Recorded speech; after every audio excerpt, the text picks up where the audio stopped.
Welcome back friend on my YouTube channel chemistry sir Anees Kumar Azad. और आज के इस सेशन में हम लोग बात करेंगे इम्पोर्टेंट चैप्टर। जैसा कि आप देख रहे हैं प्लेलिस्ट पे भी आपको देखने को मिलेगा हेल्थ एजुकेशन स्वास्थ्य शिक्षा, जो कि बहुत ही इम्पोर्टेंट चैप्टर है। और इसका जो है पार्ट 1, 2 और 3 जो है प्लेलिस्ट में दिया गया है, जहाँ कर आप पूरी वीडियो देख सकते हैं, जो आपके लिए हेल्पफुल है।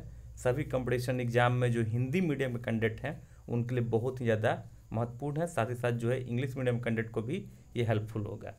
तो इससे पहले 3 वीडियो डाली जा चुकी है हेल्थ एजुकेशन स्वास्थ्य शिक्षा।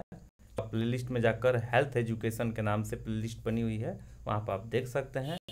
और आज के इस वीडियो लेक्चर में हम लोग पार्ट 4 को देखेंगे और महत्वपूर्ण पॉइंट पर चर्चा करेंगे। चलिए, हम लोग ने पिछले सेशन में जितना पढ़ा था उससे आगे हम लोग देखते हैं कि क्या हम लोग ने पढ़ा था। तो हम लोग ने 5 पॉइंट को कंप्लीट किया था और 6 नंबर पॉइंट हम लोग देख रहे थे। हम लोग देख रहे थे किस टॉपिक पर, तो देख लीजिए किस टॉपिक पर हम लोग देख रहे थे। आपको एक बार फिर से रिवाइज कराने का कोशिश करूँगा। देखिए, स्वास्थ्य शिक्षा के क्षेत्र, ठीक है, हम लोग का जो टॉपिक था स्वास्थ्य शिक्षा के क्षेत्र। स्वास्थ्य शिक्षा के क्षेत्र के अंतर्गत जो है हम लोग ने पिछला टॉपिक देखा था जो 5वां नंबर था। और आज जो है 6ठा पॉइंट जो 6 नंबर पॉइंट हम लोग देखेंगे, दुर्घटनाओं की रोकथाम। ठीक है, दुर्घटनाओं की रोकथाम 6 जो पॉइंट है चैप्टर नेम हेल्थ एजुकेशन। और इसमें जो पॉइंट है नंबर 6 है जिसका मैं जिक्र कर रहा हूँ, तो देखिए इसमें क्या कह रहा है, दुर्घटनाओं की रोकथाम। दुर्घटनाएं 3 प्रमुख स्थानों मीन्स घर, सड़क और कार के स्थान पर होती है। सुरक्षा शिक्षा, ठीक है, सुरक्षा शिक्षा इन क्षेत्रों की ओर उन्मुख रहना चाहिए। दुर्घटनाओं की तह में मुख्य घटक लापरवाही है और स्वास्थ्य शिक्षा के द्वारा ही समस्या का समाधान हो सकता है। बहुत अच्छी बातें लिखी हुई हैं, बहुत ही अच्छी बातें इसमें दी हुई है।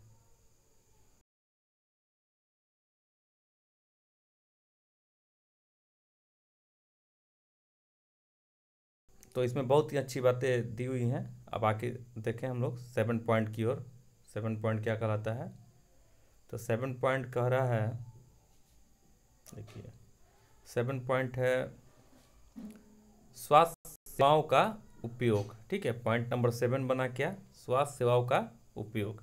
इसमें है स्वास्थ्य शिक्षा का एक घोषित उद्देश्य जो है सामुदायिक स्वास्थ्य सेवाओं का सर्वोत्तम उपयोग करने के लिए लोगों को शिक्षित करना है। ठीक है, स्वास्थ्य सेवा का जो है उपयोग क्या है कि सामुदायिक स्वास्थ्य सेवाओं का सर्वोत्तम उपयोग करने के लिए लोगों को शिक्षित करना है। भारत में अनेक लोग विशेषकर ग्रामीण क्षेत्रों में कुछ तो अज्ञान के कारण और कुछ उदासीनता के कारण जो है उपलब्ध क्या उपलब्ध है, सामुदायिक स्वास्थ्य सेवाओं का, जैसे चिकित्सा सुविधा हो गया, मातृ एवं शिशु स्वास्थ्य सेवाएं हो गए, परिवार नियोजन सेवाएं का उपभोग नहीं करते हैं। ठीक है, ये सारी चीज़ें आपको मिल रही है फ्री ऑफ कॉस्ट, लेकिन आप जो है इसका यूज नहीं करते हैं, इसका उपभोग नहीं करते हैं। इसके लिए समुचित स्वास्थ्य शिक्षा आवश्यक है।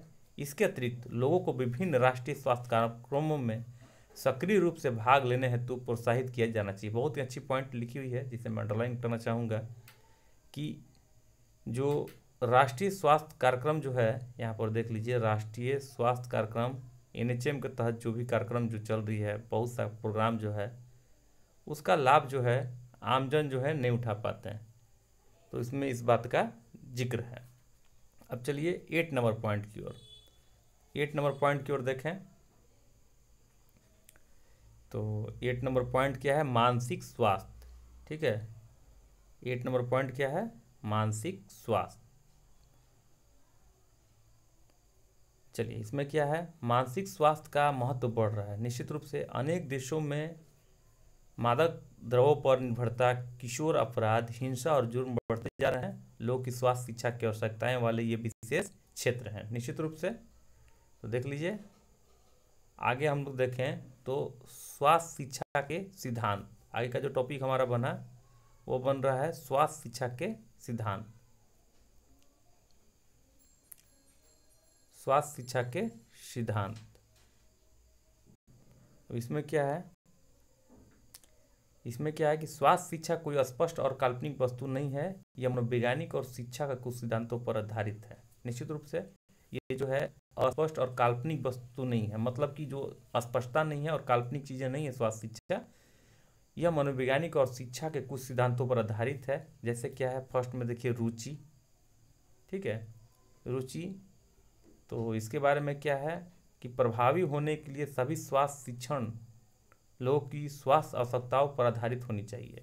रुचि जो है बहुत ज़रूरी है, ठीक है। अगर आपको सीखने की रुचि नहीं होगी, जैसे मैं अभी पढ़ा रहा हूँ, ठीक है, अभी पढ़ा रहा हूँ, अगर आपको पढ़ने की रुचि नहीं है तो आप इस पर इंटरेस्ट नहीं लेंगे। तो ये फर्स्ट पॉइंट है रुचि, ठीक है। चलिए सेकंड पॉइंट की ओर हम लोग चलें। जो पॉइंट है उसको मैं हाईलाइट कर दे रहा हूँ, जो आपको ज़रूरत का चीज़ है, सहभागिता है। निश्चित रूप से सहभागिता होनी चाहिए। और ऐसा क्वेश्चन जो है, जो कैंडिडेट मैं बताना चाहूँगा, कभी जो मैं ऑनलाइन आया था पिछले दिनों, 2 दिन पहले मैं जब ऑनलाइन था, ऑनलाइन क्लास आपकी हो रही थी ऑब्जेक्टिव टाइप का, तो इसमें इस बात का जिक्र भी किया गया था, इस टाइप का क्वेश्चन आ रहा था, ठीक है, इस टाइप का क्वेश्चन इसमें आ रहा था। तो देख लीजिए सहभागिता, उसमें हम लोग ने समूह चर्चा, विशेषज्ञ चर्चा के बारे में जाना था उस क्वेश्चन में ऑब्जेक्टिव टाइप में। तो स्वास्थ्य शिक्षा में यह मूल शब्द है सहभागिता, मतलब आपका पार्टिसिपेट होना चाहिए। सहभागिता कार्य करते हुए सीखने के मनोवैज्ञानिक सिद्धांत पर आधारित है। यह अकर्मण्य रूप से मीन्स पैसिव सीखने की अपेक्षा बेहतर है, ठीक है। तो ये पॉइंट जो है समूह चर्चा या विशेष चर्चा जो है, विशेषज्ञ चर्चा, ये मैंने उस क्वेश्चन के माध्यम से आपको दिखाया था। चलिए आगे हम लोग देख लें, इसमें आगे पॉइंट क्या बन रहा है। तो बोध या समझ, ठीक है, बोध या समझ मतलब कम्प्रिहेंशन, जो कि बहुत जरूरी है। स्वास्थ्य शिक्षा में जिन लोगों को शिक्षा दी जाती है उन लोगों की शिक्षा, साक्षरता और समझ का स्तर ज्ञात होना चाहिए। ये नहीं कि आप जो है बोलते जा रहे हैं, अगला को कुछ समझ में नहीं आ रहा, जैसे मैं बोलते जा रहा हूँ और आपको कुछ समझ में ही नहीं आ रहा है। तो ये मुझे जानकारी होनी चाहिए कि आपको कितना नॉलेज है, ठीक है।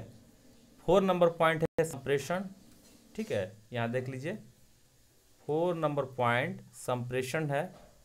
तो संप्रेषण में क्या है कि शिक्षा मुख्यतः संप्रेषण मिस कम्युनिकेशन, जैसा कि आप यहाँ देखिएगा, देख लीजिए, कम्युनिकेशन का विषय है। स्वास्थ्य शिक्षा में लोगों से अपरिचित और नए शब्दों का प्रयोग कभी नहीं करनी चाहिए, मतलब ऐसा वर्ड यूज करना चाहिए जो पहले से वो जानते हैं। 5वां पॉइंट इसमें बन रहा है मोटिवेशन, अभिप्रेरणा, ठीक है, अभिप्रेरणा मोटिवेशन। इसके बारे में भी आपको जानना होगा कि प्रत्येक व्यक्ति में सीखने की मूलभूत इच्छाएं होती हैं निश्चित रूप से, और उसके अनुसार जो है व्यक्ति सीखता है। तो इसमें कुछ महत्वपूर्ण नहीं है। आगे हम लोग देखते हैं स्वास्थ्य शिक्षा में। देखिए यहाँ पर एक पॉइंट दिया हुआ है कि स्वास्थ्य शिक्षा में व्यक्ति और समूह के नए विचारों जैसे नसबंदी कराने के लिए प्रेरित करने का प्रयत्न किया जाना चाहिए, ठीक है, ये पॉइंट है महत्वपूर्ण। आगे है प्रबलन, रिइंफोर्समेंट जिसे बोलते हैं इंग्लिश में। कम ही लोग एक बार में सब नई चीज़ समझ सकते हैं, बीच में पुनरावृत्ति आवश्यक है, ठीक है। मतलब क्या चीज़ कि नॉलेज है, आप किसी को ज्ञान बांट रहे हैं, हेल्थ एजुकेशन देता है, ऐसा मत सोचिए कि एक बार में ही सब चीज़ सीख जाए, बार बार में उनको जो है रिवाइज करना होगा, जैसा कि आपको 6 नंबर पॉइंट देखने को मिल रहा है।